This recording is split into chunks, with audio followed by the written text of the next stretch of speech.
அதாவது ஒவ்வொரு கட்சியும் எதுக்கு ஆரம்பிக்கிறாங்கன்றது எல்லாருக்கும் தெரியும். ஒவ்வொரு கட்சியும் ஒரு நல்ல எண்ணத்தோட மக்களுக்கு ஏதாவது செய்யணுன்ற ஒரு எண்ணத்தோட தான் கட்சி ஆரம்பிப்பாங்க.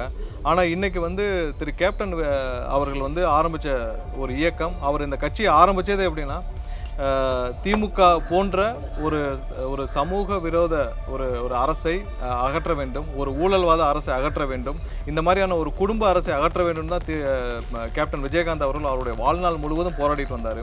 அவருடைய வாழ்நாள் முழுவதும் அவருக்கு வந்து கடைசி வரை அவருடைய உயிர் மூச்சு இருக்கும் வரை அவருக்கு வந்து திமுகவால் கொடுக்கப்பட்ட அழுத்தங்கள் தமிழக மக்கள் அனைவரும், நீங்கள் எல்லாம் அனைவரும் நன்கு அறிவீர்கள். ஏன்னா ஒவ்வொரு நாளும் அவர் மேலே நூற்றுக்கணக்கான வழக்குகள் இருந்துச்சு. அவருடைய வாழ்க்கையில் தினமும் வந்து கோர்ட்டுக்கு தான் போயிட்டு வந்துட்டே இருந்தார். அவர் திமுக அரசு இருக்கிறப்ப ஒவ்வொரு நாளும் அவருடைய ஒரு ப்ராப்பர்ட்டியாக இருக்கட்டும், அவருடைய சொத்துக்களை முடக்கும் வேலைகளை திமுக செஞ்சாங்க, அவருடைய கட்சியை முடக்கும் வேலை செஞ்சாங்க, அவருடைய அரசியல் வாழ்க்கையை முடிக்கிறதுக்கு திமுக வந்து அவ்வளவு ஆவர்த்தனங்கள் செஞ்சாங்க. அவரை வந்து அரசியலிருந்து அகற்ற திமுக அவ்வளவு முயற்சிகள் செஞ்சது.